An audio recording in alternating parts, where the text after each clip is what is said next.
ወዶችዬ የምወዳችሁ እንዴት አላችሁልን? በሌላ በቆንጆ ፊልም መተናል። ፊልሙን እንደምትወዱት እርግጠኛ ነኝ። ላይክ እና ሰብስክራይብ ማድረግ እንዳይረሳ። ለፍታችኋል ይገባችኋል የምትሉ ብቻ ደግሞ ቪዲዮቻችንን በቪፒኤን ማየት ትችላላችሁ። ወደ ቪዲዮ ፊልማችን ሲጀምር አርለን ኤክስን እናየዋለን። እጅግ በጣም ታዋቂ ሙዚቀኛ ሲሆን ወደ ሀገሩ ወደ ታይላንድ ተመልሶ ነበር። ታዲያ አሜሪካ በሚኖርበት ጊዜ ግን ብዙ ሴቶች የሚያደንቁት ሴቶች ካጠገቡ የማይርቁት አይነት ወንድ ነበር። ሌላኛዋ ደግሞ የ33 ዓመቷ ኔጃይ ነበረች። የምትሰራው ማርኬቲንግ ድርጅት ውስጥ ዋና ዳይሬክተር ሆና ሲሆን በስራዋ ጠንካራ ለመሆን የምትሞክር ከሷ ባሻገር ፕሩ ሜብል እና ሜዝ የተባሉ የስራ ባልደረቦች ነበሯት። ሜሳ የሚባልን ፍቅረኛ አላት። ታዲያ ሜሳ እሱም እዛው ድርጅት ውስጥ ሲሰራ እሱ ግን የማስታወቂያ ሰራተኛ ነበረ። ምሳ ሰዓት ላይም ከስራ ባልደረቦቿ ጋር ምሳ እየበላች በነበረበት ጊዜ ሜዝ የተባለው የስራ ባልደረባ የነገራት እንደ ትላንትና ሜሳ ቀለበት ሲገዛ እንደተመለከተው በእርግጠኝነት አግቢን ብሎ ሊጠይቃት እንደሆነ ነበር የተነገራት። ነጃይም ለረጅም ጊዜ ከሱ ጋር ፍቅረኛ ስለነበረች ወደ ትዳር ቢለወጥ ለሷም ደስታዋ ስለነበረ ጓጉታ ነበር። በሌላ በኩል አርለን ደግሞ ፎቶሹት ላይ ነበረ። ታዲያ ከፕሮዲዩሰሮቹ ጋር ሲያወራ የነበረው ከልጅነቱ ጀምሮ ስለሚያፈቅራት ሴት ታዲያ እሷ ወደ ዘፈን እንደገፋፋቸው ነበረ። በድሮ ጊዜ ስንመለከትም ህፃኑ ቶፉ የሚባለው ልጅ እሱ አርልኔክስ ነበረ። ቶፉ የቅጽል ስሙ ሲሆን ከቤት አከራዩ ነጃይ ጋር ሁሉ ጊዜ ይጫወት ነበረ። ታዲያ እሷ ቤተሰቦች ስራ ላይ ስለሚያዘወትሩ እሷ ብዙውን ጊዜ የምታሳልፈው ከቶፉ ጋር ነበረ። እነ ቶፉ ግን እንደ ድንገት ሆኖ ወደ አሜሪካ ከሄዱ በኋላ እሷና አርለን ተነጋግረው አያውቁም ነበረ። ታዲያ ደግሞ በጣም የሚገርመው ነገር አሁን በሀገሪቱ ውስጥ ታዋቂ የሆነው አርለን የተባለው ዘፋኝ የልጅነት ጓደኛዋ ቶፉ እንደሆነ አታውቅም ነበረ። ስልኳ ስላለውም አርለን ለነጃይ ከደወለ በኋላ ቶፉ እንደሆነና እንዲገናኙ ቢጠይቃትም ያኔ የተዋት ጓደኛዋ ስለሆነ ድጋሚ ልታገኘው እንደማትፈልግ ትናገራለች። የጓጓችለት ሰዓትም ደርሶ ነበረ። ነጃይ ሜሳን ልታገኘው ትሄዳለች። ታዲያ አግቢን ብሎ እንደሚጠይቃት ብታስብም በዛ ሁኔታ ውስጥ የነገራት ግን እንዲለያዩ ነበረ። ስትሰማው ምንም አይነት ሀዘኔታ ፊቷ ላይ አይታይም። እሷም መልሳ እንዲለያዩ ነበር የተስማማቸው። ይህን ሲሰማ ሜሳ ራሱ ተናዶ ነበረ። ነጃ ሳይከፋት ቀርቶ ሳይሆን በህይወቷ ብዙ ከባድ ነገሮች ስላጋጠሟት ለሱ ሀዘኗን ማሳየት ስላልፈለገች ነው። ወዲያውም ለጓደኞቿ በሷና በፍቅረኛዋ መካከል የተፈጠረውን ነገር ትናገራለች። በቀጣይ ቀን መስሪያ ቤት ስትመጣ እንኳን ከፍቅረኛዋ ጋር የተለያየች እቃ እንኳን የጠፋባት አትመስልም ነበረ። በጣም ደስተኛ ሆና ነበር። ከዛ ባሻገር ለጓደኞቿ አርለን የሚያዘጋጀው ኮንሰርት ላይ እንዲገኙ ትኬት ተሰጥታቸው ነበረ። ሁሉም አንድ ላይ ሆነው ይሄዳሉ። መሀል ላይ ሆና ነጃይ ስትጨፍር የልጅነት ጓደኛው እንደሆነች ያወቀው አርለን ከሩቅ ሆኖ እየተመለከታት ነበረ። የሰው ሁሉ ትኩረት እሱ ላይ ስለነበረ የእሷ ጓደኞችም እሱ መልሶ ነጃን እያያት እንደሆነ ተመልክተው ነበረ። ታዲያ ፕሮግራሙን ከጨረሰ በኋላ በሚወርድበት ጊዜ እሷን ለማውራት ቀርቧት ነበረ። ብዙ ከማውራታቸው በፊት ግን የመጣችው የሱ ጓደኛ ኪስ ነበረች። ኪስ ደግሞ እንደ አጋጣሚ ሆኖ ሃይስኩል ላይ የነጃይ ጓደኛ ነበረች። ታዲያ ከዚህ ቀደም ፍቅረኛዋን ቀምታታለች። በዚህ የተነሳ ሁለቱ ሴቶች ይጨቃጨቃሉ። ኪስም የድሮውን አንስታ ነጃን በምትናገራት ጊዜ ሁለቱን ደግሞ አንድ ላይ ማየት በጣም ያናደዳን ነጃይ ጥላ ትወጣለች። ያኔ አርለን ይከተላታል። ቢሮት ግን ሊያገኛት አልቻለም ነበረ። ቦታውን በደንብ መቃኘት ጀመረ። ያኔ አንድ ቦታ ገብታ ለመጠጣትና ራሷን ለማረጋጋት እየሞከረች ነበር። በዚህም ወደ ውስጥ ከገባ በኋላ ይቀርባት ጀመረ። እየጠጣች ስለነበረ ወደ መስከሩ ጉዞ ሂዳ ነበረ።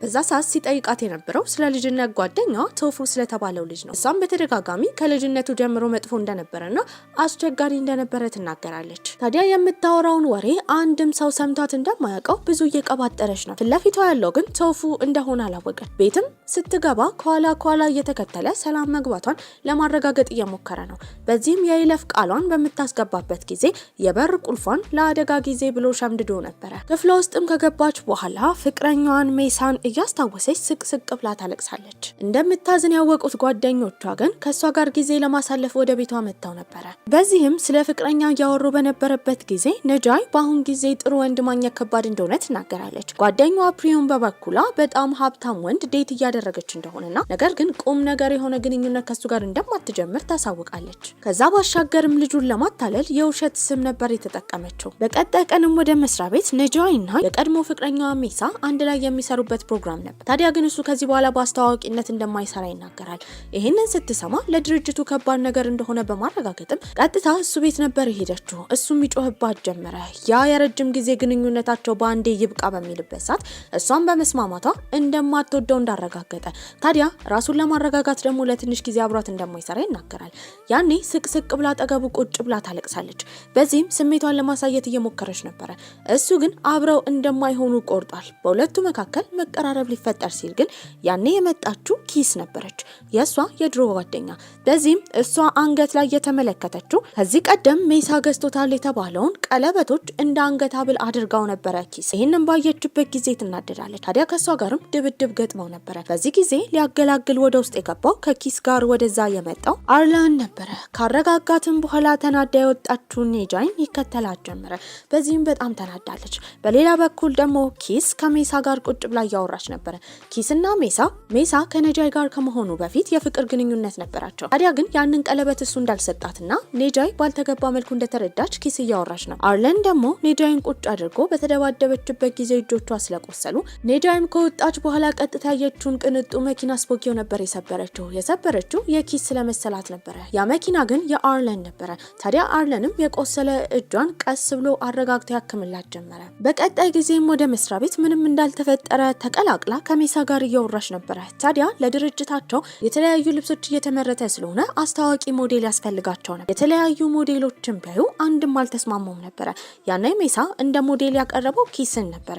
ይህንን ያየችው ኔጃይ በጣም ትናደዳለች። ከዛም ከወጣች በኋላ ሜበል ከተባለችው ጓደኛዋ ጋር ስታወራ ጓደኛዋ ላይ ንዴቷን ትወጣባታለች።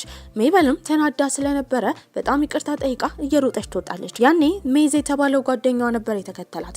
እሱን ቁጭ አድርጎ ያረጋጋት ጀመረ። አመሻሽ ላይም ኔጃይ ወደ ቤት እየሄደች በነበረበት ጊዜ መጫወቻ ስፍራ ጋር የተመለከተችው አርለንን ነው። ታዲያ ሙዚቀኛው አርለን እንደሆነ በማወቅም ቀርባ ሰላም ትለዋለች። እሱ ግን የልጅነት ጓደኛዋ እንደሆነ ባለማስታወሷ ሁሌ ይከፋው ነበር። በቀጣይ ቀንም ኪስ ወደ ድርጅቱ ትመጣለች። ከኔጃይ ጋር ተነቋቁረው ነበረ።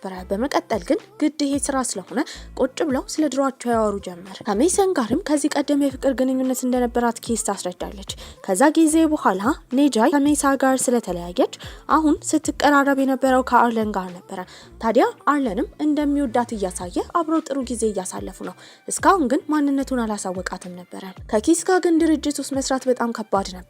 ሁለት ተቃራኒ ቡድኖች ስለነበሩ በመካከላቸው ሁሌ ጥል ይፈጠር ነበር። አርለንም ኔጃይ ቤት በሌለችበት ጊዜ የቤቷን ፓስዋርድ ስለሚያከፍተው ከገባ በኋላ የቆሸሸ ቤቷን አጽድቶላት ነበረ። ታዲያ በቀጣይ ጊዜም ኔጃይ ቤት በነበረችበት ጊዜ ቶፉ የተባለው የልጅነት ጓደኛዋ መልእክት እንደላከላት ነበር የተመለከተች። እሷን ሊያገኛት ቤት እንደሚመጣ ይነግራታል። ያኔ የመጣው አርለን ነበረ። እስካሁን ፍቅረኛዬ ብላ ለመያዝ የሞከረችው ከሱ ጋር ጊዜ ያሳለፈችው ልጅ የልጅነት ጓደኛዋ ቶፉ መሆኑን ስታቅ በጣም ትናደዳለች።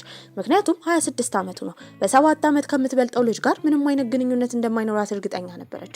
እሱም ነገሮችን ለማስተካከልና ለማስረዳት ቢያስብም ነገር ግን ስለዋሻትና ማንነቱን ስለደበቃት ተናዳ ነበረ። ሪዩም ቤቷ በነበረችበት ጊዜ የውሸት አብራው ስትሆን የነበረው ስሟን ያልነገረችው ታቻ የተባለው ሰውዬ ሊያገኛት መጥቶ ነበረ። ከዛም ይባስ ብሎ እሷ ከምትኖርበት አፓርትማ አጠገብ ነበር የሚኖረው።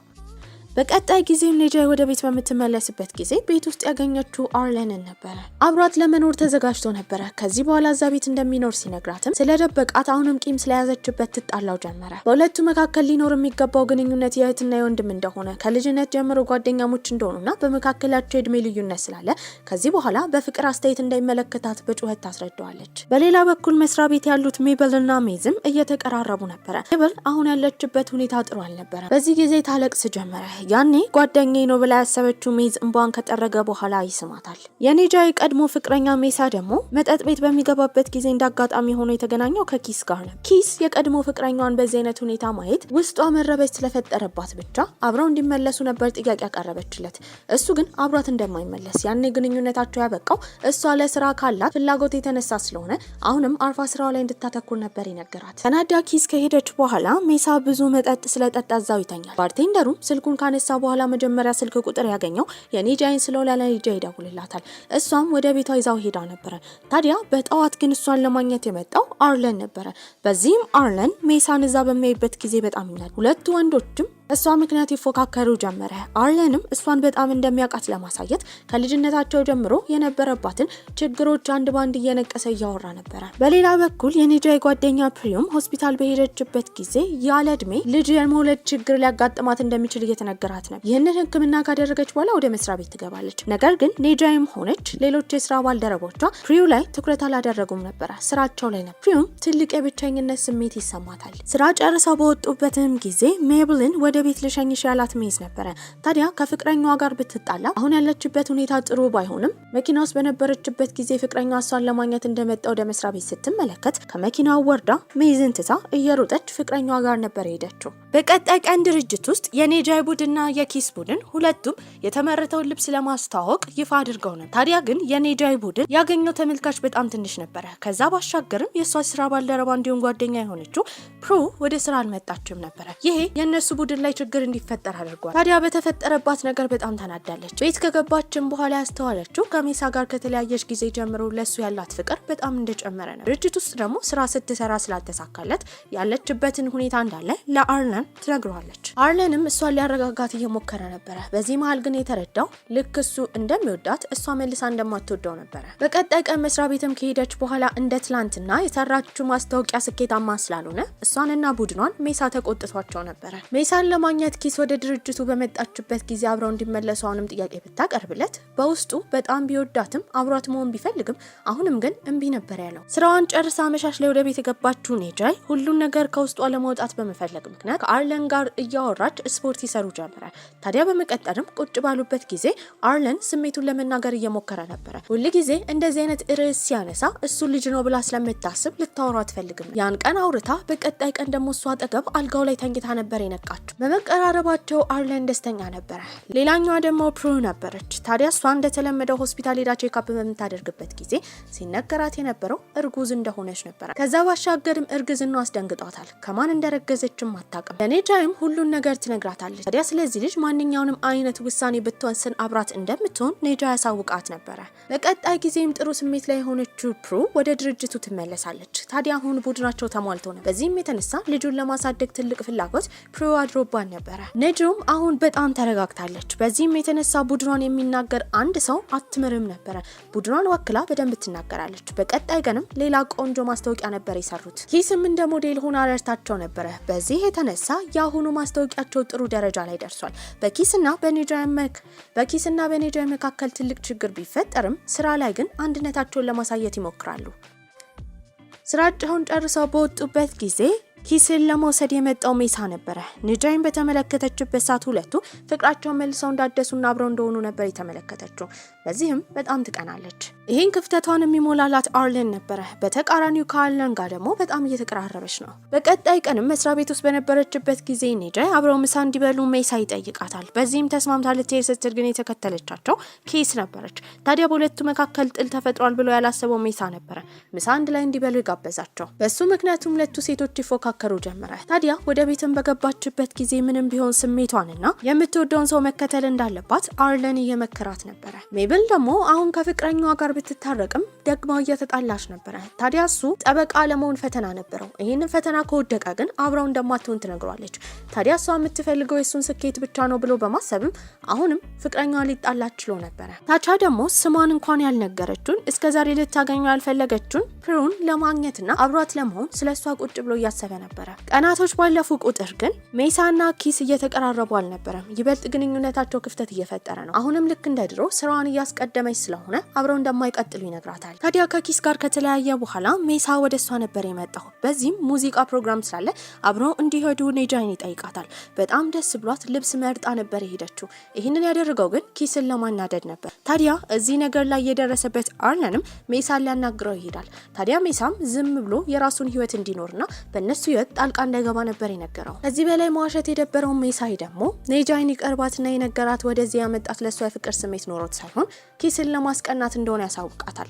ታዲያ በዚህም ተናዳ ነበር ወደ ቤት የገባችው። አርለንም የተናደደችበትን ምክንያት አውቀው ነበር። በዚህም የተነሳ ሁሌ በሜሳይ መታለላዊ ጥፋተኝነት ስሜት እንዲሰማት አድርገው ነው። አመሻሽ ላይም ድጋሚ ይደውልላታል። ይቅርታ ለመጠየቅ ግን አልነበረም። የደወለው ስለ ስራ ለማውራት ነው። በዚህም ያነሳው አርለን ነበረ። አሁን እሷ የምትረጋጋበት ሰዓት ስለሆነ እረፍት እንዲሰጣትና እንዲተዋት ነበር አርለን የተናገረው። ያጠፋው ጥፋት የገባው ሜሳም ትልቅ የጥፋተኝነት ስሜት ይሰማዋል። በቀጣይ ቀን ከእንቅልፏ የተነሳችው ኔጃይ ግን ምንም የተፈጠረባት ትላንትና ሰው የተጠቀመባት አትመስልም ነበረ። በጣም ደስተኛ ነበረች። ይህንን የተመለከተው አርለንም ደስ ብሎት የምትበላው ምግብና መጠጥ አዘጋጅቶላት ነበረ። መስሪያ ቤት ውስጥ ስራዋን እየሰራች በነበረበት ጊዜ ግን ድጋሚ ወደ እሷ የመጣው ሜሳ ነበር። ምሳ እንዲበሉ እየጎተተ ነበር የወሰዳት። በዚህም የተነሳ ላደረገው ነገር ይቅርታ ይጠይቃታል። ከዛ ባሻገርም ያደረገበትን ምክንያት እያስረዳት ነበር። ያኔ ወዲያው ሁሉን ነገር ይቅርታ ታደርግለታለች። በተመሳሳይ ሰዓት ደግሞ ኪስና አርለንም አንድ ላይ ነበሩ። በዚህም እሷ ስትናገር የነበረው ሜሳይን መልሳ የራሷ ማድረግ እንደምትፈልግ ከድሮ ጀምሮ እንደምትወድ፣ ታዲያ አርለን ደግሞ ኔጃይን እንደሚወዳት እንደሚያስታውቅ፣ በዚህም የተነሳ ጣልቃ ገብተው ሁለቱም ማለየት እንዳለባቸው ትናገራለች። ነገር ግን አርለን በዚህ ሀሳብ አልተስማማም። የሚወዳት ሴት ደስተኛ እንድትሆን ማየት ስለሚፈልግ በዚህ መሀል ጣልቃ እንደማይገባና ከወደደችው አንድ ቀን ወደሱ እንደምትመጣ ነበር ሲናገር የነበረው። በዚህም የተነሳ ኪስ በንግግሩ ተናዳ ትሄዳለች። መስሪያ ቤት በሄደችበት ጊዜ ደግሞ ያገኘችው ኔጃይንና ሜሳን ተቀራርበው ነበረ። በዚህም የተነሳ በቅናት ቀጥል ትላለች። ሁለቱ ሴቶች ዛሬ ፎቶሹት ነበራቸው። ታዲያ ፎቶሹት በሚነሱበት ሰዓት ግን ኪስ የተናገረችው ለሜሳ አሁንም ፍቅር እንዳላት፣ ታዲያ ግን ኔጃይ በእነሱ ግንኙነት መሀል እየገባች ስለሆነ ራሷን ማራቅ እንዳለባት ትነግራታለች። ከቡድኖቿ ጋር እየሰራች በነበረበት ጊዜ ሜይዝ የተባለው ጓደኛቸው እየተንከባከባቸው ነበረ። ይበልጥ የሚንከባከበው ደግሞ ሜይብልን ነበረ። ይህንን ያዩት ኔጃይና ፕሪዩም የሆነ ነገር በመካከላቸው እንዳለ ይጠረጥራሉ። ፕሪዩም አሁን ያለችበት ሁኔታ በጣም ጥሩ ነበረ። ልጇንም በደንብ ለማሳደግ እንደወሰነች እየነገረቻት ነበር። ኔጃይም በዚህ ሀሳብ ትደግፋታለች። ቤት ስትገባ ቢከፋትም ቢደሰታትም ደስ ብሎት የሚቀበላት አርለን ነበረ። ወደ ህይወቷም ስለመጣ በተደጋጋሚ ታመሰግነዋለች። ሜይብል ደግሞ የተጣላችውን ፍቅረኛዋን ለማግኘት ሄዳ ነበር። ነገር ግን ፍቅረኛዋ ሊያገኛት አይፈልግም። በዚህም የተነሳ በጣም ታዝናለች። ታዲያ በቀጣይ ጊዜ እነ ኔጃይ እየሰሩት የነበሩት ልብስ እንዲሁም ማስታወቂያ በጣም ቫይራል እየወጣ ነበረ። በዚህ የተነሳ ከተማውን አነቃንቋል። ታዲያ እሷን በጣም ደስ ብሏት ነበረ። ይህንን በቲቪ የሚመለከተው አርለንም ባደረገችው ነገር ኮርቶባታል። ነገር ግን ኔጃይ ከስህተቷ የምትማር አይነት ሴት አልነበረችም። ይህንን የደስደስ ለማክበር የፈለገችው ከሜሳ ጋር ነበረ። ታዲያ እሱ ጋርም ቀጥታ ከሄደች በኋላ አይኗ እንባ አዝሎ የጠየቀችው አብረው ጊዜ እንዲያሳልፉ ነበረ። እሱም ይህንን ሲሰማ ፈገግ ብሎ እሺታውን ይገልጽላታል። ከሱ ጋርም እራት በልታ ደስ ብላት የተመለሰችው አርለን ጋር ነበረ። ታዲያ ለአርለንም ስለ ስኬቷ እንዲሁም ደግሞ ከሜሳ ጋር ጥሩ ጊዜ እንዳሳለፈች ትነግሯለች። ታዲያ ግን ይናደዳል። በተደጋጋሚ ሜሳ እየተጠቀመባት ቢሆንም እሷ ግን በተደጋጋሚ ወደ እሱ እየተጓዘች ነበረ። በዚህም በጣም ስለከፋው አርለን የሄደው ስቱዲዮስ ለመረጋጋት ነው። ታዲያ እሱ ቤት ባልነበረበት ጊዜ ኔጃይ በተደጋጋሚ እስኪመለስ እንደምትጠብቀው የሚያሳይ መልእክት ትልክለታል። ታዲያ መልእክቷን እንዳየ በእሷ መጨከን የከበደው አርለንም ወደ እሷ ይመለሳል። ሜይብል ደግሞ በቀጣይ ቀን ያረጋገጠችው ፍቅረኛዋ የህግ ፈተናውን እንዳለፈና ነገር ግን ከእሷ ጋር ለመሆን ፈቃደኛ ስላልሆነ ሀገሩን ጥሎ ወደ ሌላ ሀገር እንደሄደ ነው። ታዲያ ይህን ስትሰማ ልቧ ቢሰበርም ህይወቷ ማበላሸት አልፈለገችም። ያላት ነገር ላይ ትኩረት ለማድረግ ታስባለች። ቴቻ የተባለው ፒሩን የሚወዳት ልጅም እሷን ለማግኘት ወደ መስሪያ ቤቷ ነበር ሄደው። ታዲያ ወደ መስሪያ ቤቷ ሄዶም የእሷን ትክክለኛ ስም ስለማያውቅ በዋሸችው ስም ነበረ ሲጠራትና ሲፈልጋት የነበረው። ለረጅም ሰዓት ቢፈልጋት ሊያገኛት አልቻለም። እንደ አጋጣሚ ሆኖ ግን ከጓደኞቿ ጋር ምሳ ለመብላት በወጣችበት ጊዜ ያያታል። ስትታይም የደነገጠችው ፕሩ ከዛ ቦታ አምልጣ ለመሄድ ብትሞክርም ስላያት ግን ይጠራታል። በዚህም ጥሩ ግንኙነት እንዲኖራቸው እንደሚፈልግ ነበር የነገራት። እሷ ባትፈልግም በተደጋጋሚ ሲለምናት ግን ተስማማለች። እንደተለመደው ኔጃይና ኪስ በሚገናኙበት ጊዜ ከመነቋቆር ወደ ኋላ አይሉም ነበረ። ኪስ በአሁኑ የተናገረችው ሜሳን እንድትቀማት እንደማትፈልግ ነበረ። ኔጃይም ይሄን ሰምታ ዝም ብላ ትሄዳለች። ታዲያ በጣም አዝናም ቀጥታ ሄደችው አርለን ጋር ነበረ። በዚህም ስትናገር የነበረው ሜሳይን በጣም ወዳ ይሆን ኪስን የማሸነፍ ስሜት ውስጧ ስላለ ምን አይነት ስሜት ለሱ እንደሚሰማት እንደማታውቅ፣ በአሁን ሰዓት ግን እሱ እንደሚያስፈልጋት ትናገራለች። እሱ ግን የልቧን እንድትከተል ነበር የነገራት። ታዲያ ቅዳሜና እሁድ ረፍታቸው በደረሰበት ጊዜ ሜይብልና ሜዝም አብረው ጊዜ ለማሳለፍ ተገናኝተው ነበረ። ኔጃይ ደግሞ ከሜሳ ጋር ልትገናኝ ቀነቀጠሮ ይዘው ቢሆንም እሱ ግን ስላመመው ልታገኘው አልቻለችም ነበረ። ያኔ አርለንን ትለምነዋለች እሷ ቆንጆ ሾርባ መስራት እንደማትችል። ታዲያ ሜሳ ጋር ይዛው መሄድ ስለምትፈልግ ሾርባ እንዲሰራላት እየለመነችው ነበረ። ሆዱ ቢቃጠልም እሺ ብሎ ሾርባውን ይሰራል። ያንን ሾርባ ይዛ ሄደችው ሜሳ ጋር ነበረ። አብረው እየተመገቡ በነበረበት ጊዜ እሱን ለማግኘት ኪስ ነበር የመጣችው። ሁለቱን አንድ ላይ ስታያቸው በጣም ትናደዳለች። የጥፋተኝነት ስሜት የተሰማት ኔጃይም ተከትላት ይቅርታ እየጠየቀቻት ነበረ። ኪስ ግን ሆን ብላ ኔጃይ እሷን ለማሸነፍ ይህን እያደረገች እንደሆነ ነበር የተረዳችው። ቴቻ የተባለው በጊዜው ፕሪውን የወደዳት ልጅ ማንነቷን ብትደብቀውም ጎረቤቱ እንደሆነች ባትነግረውም እውነቱን ካወቀ በኋላ ግን ከሷ መራቅ ስላልፈለገ በተደጋጋሚ የተለያዩ ስጦታዎችን በር ላይ ያስቀምጥላታል። እንደሚወዳትም ትረዳለች። ታዲያ አሁንም ስራ ከሰራች በኋላ ኔጃይ ቫይራል ወጥቶላት ነበር። ለዚህ የደስደስም ሜሳ አብረው ራት እንዲበሉ ነበር የጋበዛት። አይኗን ሳታሽ ተስማማለች። አብረው እንዲመለሱም ጥያቄ ስላቀረበላት እሷ እሺ ብላ ነበር።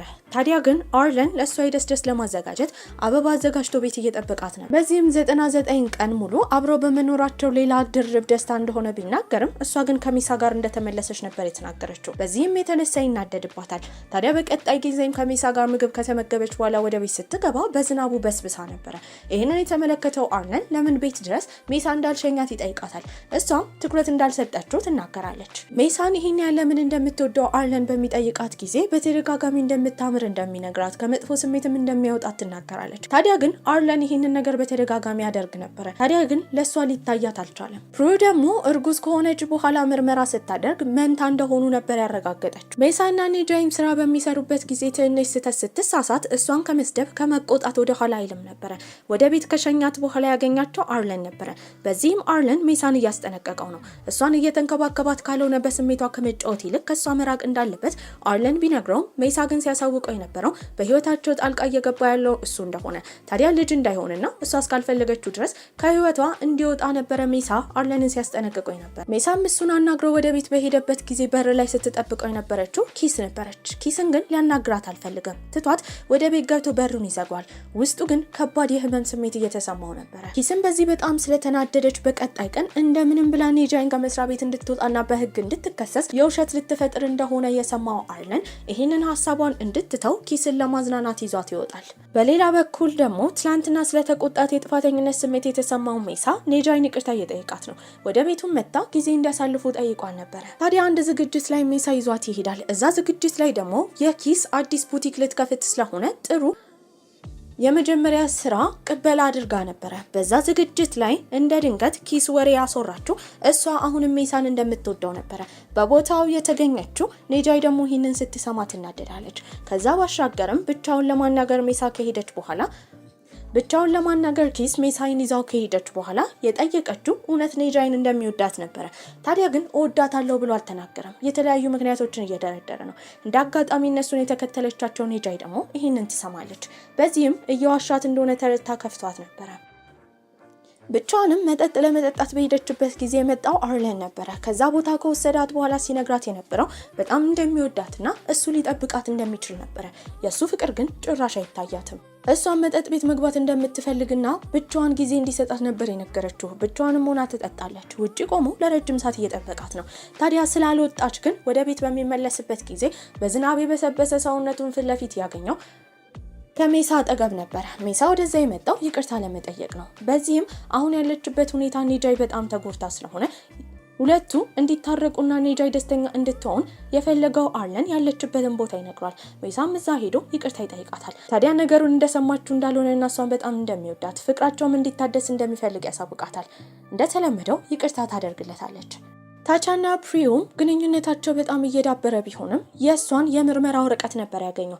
እርጉዝ እንደሆነች በተረዳበት ጊዜ በጣም ይናደዳል። ሲነግራት የነበረው ቤተሰብ ለመመስረት እሱ ዝግጁ ስላልሆነ አብሯት መሆን እንደማይችል ነው። የተፈጠረውን ነገር ኔጃይ ለማስረዳት ወደ ቤት ቸኩላ የገባችው ለአርለን ነበር። አርለንን ግን ቤት አላገኘችውም። ስልክ ብትደውልለት መልእክት ብትልክለት አያነሳም ነበር። ታዲያ በዚህም አዝና ሄዳ እሱ ክፍል ነበር ያደረችው። ያላወቀችው ግን እሱ ያን ቀን ያደረው እሷ ክፍል ነበር።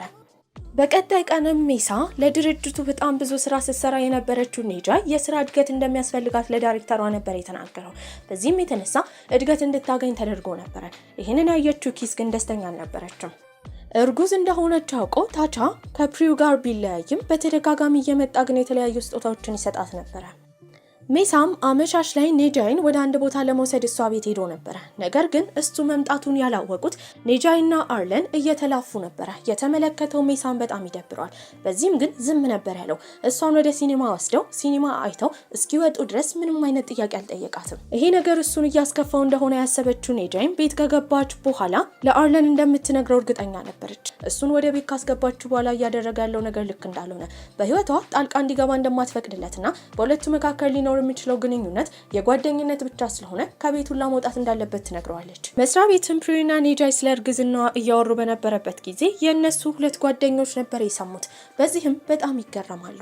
ታዲያ ግን ይሄ ነገር ድብቅ ሆኖ መቆየት እንዳለበት እሷ ከማን እንዳረገዘች ስለማታውቅ እንደዚህ አይነት ነገር ደግሞ በድርጅት ውስጥ ከተሰማ ስራዋን ሊያስለቅቃት እንደሚችል እየተነገረ ነበረ። በሌላ በኩል ተይቻ ሱፐርማርኬት ውስጥ ነበረ እቃዎችን እየገዛ በተደጋጋሚ ሲያስብ የነበረው ግን ስለ ፕሪዩ ነው። በዚህም እሷን ማግኘት እንዳለበት ነበር የተረዳው። በሌላ በኩል ኪስና አርለንም ተገናኝተው እያወሩ ነበረ። ታዲያ ኪስ አሁን በሜሳ ተስፋ ቆርጣ ነበረ። በዚህም የተነሳ አርለን ቤት ከተመለሰ በኋላ ኔጃይ ልታገኝ ሜሳ ልትወጣ ነበረ። በዚህም የጠየቃት ነገር ከዚህ ቤት እሱን ትታው ከወጣች ይሄን ቤት ትቶ እንደሚወጣ አርለን ይነግራታል። እየቀለደ እንደሆነ በማሰብም ጥላ ወጣ ነበረ። ታዲያ እሷን ቢብላ ከወጣች በኋላ ግን ሁለቱ ሊሳሳሙ ነበረ። ታዲያ ሜሳ እሷን እንዲስማት ማየት ያልፈለገው አርለንም ጣልቃ ከገባ በኋላ እሷ ከሱ መራቅ እንዳለባት እየተናገረ በምላሹ ደግሞ ተስፋ መቁረጥ እንዳለበት ሜሳ እየነገረው ነበር። በዚህም የተነሳ ወንዶቹ ሲጨቃጨቁ ሜሳ ተሰደበብኝ ብላ ያሰበችው ኔጃይ አርለንን ይዛ ወደ ውስጥ ነበር የገባችው። እያደረገ ያለው ነገር ልክ እንዳልሆነ በህይወቷ ጣልቃ እንዲገባ እንደማትፈቅድለት ትናገራለች። የተለያዩ ምግቦችን ገዝቶ ደግሞ ቴቻ የሄደው ፕሪዩ ጋር ነበረ። በዚህም እንደ ትላንት እምቢ ብሏት አሁን ለምን እቃዎችን እየገዛ እንደሚመጣ ግራ ተጋብታለች። እሱ ግን ለእርግዝናዋ የሚረዳት የተለያዩ እቃዎች ነበር የገዛላት። እስካሁን እሷን ሲለምናት የነበረው አርለን ስልችት ስላለው ቤቱን ጥሎ ነበር የወጣው። ብትለምነው ሊመለስ አልቻለም ነበር። ታዲያ ከጓደኞቿ ጋርም ሆና ጥሩ ጊዜ እያሳለፈች ነው። አሁን ከኪስ ጋር ራሱ ተታርቃ ነበር። ያወራችውን የተደሰተችውን የከፋትን ነገር ግን እየሮጠች ሄዳ ቤት ለመናገር ብትሞክርም ቤት ውስጥ አርለን አልነበረም። መስሪያ ቤት ውስጥ ጥሩ ስኬት ላይ ሆና ከጓደኞቿ ጋር ደስተኛ ሆና ቤት ስትመለስ ግን ቤቱ ጨለማ ነበር። እንደዛ የምትወደው ጓደኛዋ አጠገቧ አልነበረም። ብዙ ቀናቶች ስላለፉ ስለሱ በመጨነቅም ሄዳ ኪስን ስትጠይቃት አሁን እሱ የሬዲዮ ሾው አቅራቢ እንደሆነና በጣም ታዋቂ እንደሆነ ነበር የነገረቻት። ይህንን የሰማችው ኔጃይ ቅጥል ትላለች።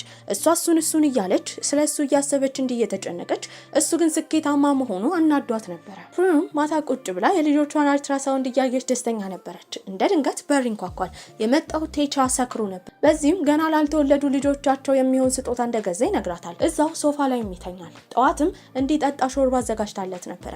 ታዲያ እንደነቃም የነገራት ልጆቹ የሱ ባይሆኑም እንኳን ከሷ ጋር ለማሳደግ ዝግጁ እንደሆነና ሀሳቡን እንደቀየረ ነው። ኔጃይ ደግሞ ያን ቀን የተኛችው አርለን ክፍል ነበረ። ታዲያ ከእንቅልፏ ስትነቃ እሱ መጥቶ እየተንከባከባት እንደሆነ ነበር ስታስብ የነበረው። ይሄ ሁሉ ግን በምናቧ ሳለችው ነገር ነበረ። በዚህም ስቅስቅ ብላ ታለቅሳለች። ወደ ሱፐርማርኬት ከወጣች በኋላ እንደ ድንገት ዝናብ ይዘንባል። ለመጠለልም ወደ አንድ ቦታ ነበር የሄደችው። እንደ አጋጣሚ ሆኖ በዛ ሰፈር የነበረው አርለንም ለመጠለል እዛ ይሄዳል። በዚህም ስታየው ፍዝዝ ብላ ነበረ። ታዲያ እንዴት እንደሆነች እየጠየቃት ነው። ሁለቱም ዝናብ ባያቆምና ለረጅም ሰዓት እዛው ቆመው ቢያወሩ ደስታቸው ነበረ። አርለንም ከመሄዱ በፊት የነገራት ማንን እንደምትወድና ልቧን ማዳመጥ እንዳለባት ተናግሮ ጥሏት ይሄዳል። ከዛም በኋላ ጥላ ይዞላት የመጣው ሜሳ ነበረ። ከሜሳ ጋር ቁጭ ብላ ምግብ ስትመገብ ግን በተደጋጋሚ ስታስብ የነበረው ስለ አርለን ነው። ይህን አጋጣሚ በመጠቀምም ስለሱና ስለ ኪስ ግንኙነት ነበር የጠየቀችው። በዚህም ሲናገር የነበረው ሜሳ ኪስን ያኔ በጣም እንደሚወዳት ነገር ግን ስራ ስትል በመካከላቸው ግንኙነታቸው እንዳልጸናና አሁን ግን ሁሉን ነገር ትቶ ኔጃይን ለማንገስና ሁሌ ሲያከብራት ለመኖር ዝግጁ እንደሆነ ይነግራታል። እንደዚህ ቢላትም እንደ ድሮ ደስተኛ አልነበረችም። ቤት ከገባች በኋላ የሄደችው አርለን ክፍል ነበረ። ታዲያ እሱ ያቀናበራቸውን የዘፈናቸውን ዘፈን እየሰማች ታለቅስ ጀመረ። ታዲያ በመቀጠልም የሄደችው ሜሳ ጋር ነበረ። እሱ ኪስን አሁንም እንደሚወዳት አይኑ ላይ እንደሚያስታውቅ፣ በዚህም እሷ ደግሞ የምትወደው ሌላ ወንድ ስላለ በመካከላቸው ይሄ ግንኙነት መቆየት እንደማይችል ትነግረዋለች። በመቀጠልም ቤት ከገባች በኋላ አርለንን ወደ ቤት ተመለስ ብላ መልእክት ለመላክ ብትሞክርም መልእክቱን ግን ደፍራ ለመላክ አልቆረጠችም ነበረ። አርለንም በጣም ስራው ላይ ስኬታማ እየሆነ ነበረ። ኔጃይም ከጓደኞቿ ጋር ሆና ራሱ ስለሱ ነበር የምታስበው። ታዲያ ከሜሳ ጋርም እንደተለያየች ጓደኞቿ ሲሰሙ በጣም ተገርሞ ነበረ። በእነሱ ፊትም ያኔ ሜብልን የሚወዳት ሚዝ እንደሚወዳት ይናገራል። ሁለቱም ፍቅረኛሞች ይሆናሉ። ታዲያ እሱን ለማግኘት ትልቅ ጉጉት ያላት ኔጃይም አርለን ጋር ከሄደች በኋላ እቃውን ልታመጣለት እንደመጣች ትናገራለች። ወደዛ የመጣችበትን ትክክለኛ ምክንያት የሚያውቀው አርለን ግን ስሜቷን ከውስጥ አውጥታ መናገር እንዳለባት ነበር ይነገራት። ታዲያ ግን እወድሃለሁ ወደ ቤት ተመለስ ማለት በጣም ከብዷት እየተንተባተበች ነው። ያኔ ስሜቷን ለመናገር ዝግጁ ስትሆን ተመልሳ እንድትመጣ በመናገር በሩን ዘግቶ ወደ ውስጥ ይገባል። ታዲያ ድርጅቷ ውስጥም የማስታወቂያ ስራ ስለሚያስፈልጋት ኪስን ሜላትን ድጋሚ እነሱ ድርጅት እንድትሰራ ለማድረግ ትለምናት ጀመረ። መጀመሪያም ቢያለችው ኪስ በመጨረሻው ተስማምታ ነበረ። ሜብልና ሜዝም ጥሩ የፍቅር ግንኙነት ነበራቸው።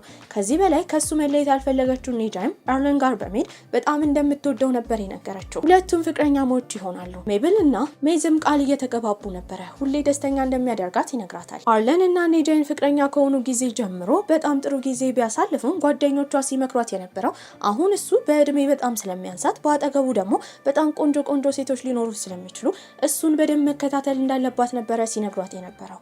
ይህንን ምክር በደንብ አዳምጣ ነበረ። ነገር ግን አርለን እሱን የሚወዱት ሁለት ሴቶችን ቃለ መጠይቅ ካደረገላቸው በኋላ ፍቅረኛ እንዳለው ሲጠይቅ በትክክል ፍቅረኛ እንዳለው ተናግሮ ነበረ። ሜብልም ከሜዝ ጋር ያላትን ግንኙነት በጣም ብትወደውም ነገር ግን ለአንድ ዓመት ያክል ያለባትን የአእምሮ ጫና ለማራገፍ ጉዞ መጓዝ እንደምትፈልግና ለትንሽ ጊዜ ከሀገር እንደምትወጣ ወስና ነበረ። ይህንን ነገር ለሜዝ ስትነግረውን በጣም ይናደዳል። ታዲያ እሱን ትታ ይህንን ውሳኔ ለብቻ ከወሰነች አብሮ መሆን እንደማይገባቸው ነበር የነገራት። ፍሩ እርጉዝ እንደሆነች የሰማው የኔጃ የቀድሞ ፍቅረኛ ሜሳም ቀጥታ ዳይሬክተሯ ጋር በመሄድ ለድርጅቱ በጣም ብዙ ነገር ስላደረገች የእርግዝና ጊዜዋን እስክትጨርስ ብቻ ቀን ተፈቅዶላት ስትጨርስ ደግሞ ተመልሳ እንድትመጣ ጊዜ እንዲመቻችላት ነበር የተናገረው። ዳይሬክተሯም በዚህ ተስማምታ ፍሪዩንና ኔጃይን ጠርታ የተፈጠረውን ነገር ትነግራቸዋለች። ታዲያ ሜሳይ ለነሱ ብሎ ያደረገው ነገር አስደስቷቸው ነበረ። ታዲያ ከዛም ወጥተው ጓደኞቻቸው ጋር በሄዱበት ጊዜ ሜብል መናገር የምትፈልገው ነገር እንዳለ ከመናገሯ በፊት ግን እየጎተተ የወሰዳት ሜዝ ነበረ። ታዲያ እነ ኔጃይም ግራ ተጋብተው ነበረ። ሜዝም የወሰዳት ሜብል እስከዛሬ ለአንድ ዓመት ጉዞ የሚረዳትን የተለያዩ እቃዎች ስላልገዛች የጉዞ ሻንጣዎች ከዛ በተጨማሪ ደግሞ ካሜራዎችን ገዝቶላት ነበረ። ያንን ደግሞ በአመት ውስጥ እንደሚከፍል ይናገራል። ይህንን የሚያደርገው በየወሩ ያንን ገንዘብ ለመክፈል ሲመጣ እሷን ለማስታወስ ስለሚፈልግ እንደሆነ ይናገራል። ይህንን ስትሰማ ሜብል ደስተኛ ትሆናለች። በዚህም በቀጣይ ጊዜ ለኔጃ የነገረቻት አመቱን ሙሉ እረፍት እንደምትፈልግና ጉዞ ልትጓዝ እንደሆነ ነው። በዚህ ሀሳብም ኔጃ ከሜብል ጋር ተስማምታ ነበረ። ፍሬው ደግሞ ሁልጊዜ የእርግዝና ቼክአፕ በሚኖርባት ሰዓት የምትሄደው ከቴቻ ጋር ነበረ። ታዲያ ልጅ ለማሳደግ ሁለቱም ዝግጁ ባይሆኑም አሁን ባሉበት ሁኔታ ግን በጣም ደስተኛ ነበሩ። በሌላ በኩል ሜሳ ደግሞ ወደ ሌላ ሀገር ድርጅቱ ስላዘዋወረው ሊሄድ ስለሆነ የተከተለችው ልትሸኘው ኪስ ነበረች። በዚህም እሷን እንዲያስብ እንደ ስጦታ ድሮ የሰጣትን የአንገት ሐብል ትሰጠዋለች። ተመልሶ እንደሚመጣም ቃል ይገባላታል። ሜዝም ሜብልን ኤርፖርት ሸኝቷት ነበረ። ታዲያ የመጨረሻዎቹ ጥንዶቻችን ደግሞ አርለን እና ኔጃ የሄዱት ቀጭኔዎችን ለመመልከት ወደ ዙ ነበረ። ታዲያ ወደዛ የሄዱበት ምክንያት በልጅነታቸው አርለን ቀጭኔ ስለሚወድ አብረው ቀጭኔ እንዲያዩ ኔጃይን ጠይቋት ነበረ። ያንን ቃሏን ለማክበር ነበረ ወደዛ ይዛው ሄደች። ታዲያ ስለ ወደፊታቸው እያሰቡ ይሄ ቆንጆ ፊልማችን እዚህ ላይ አብቅቷል። ደህና ቆዩልኝ።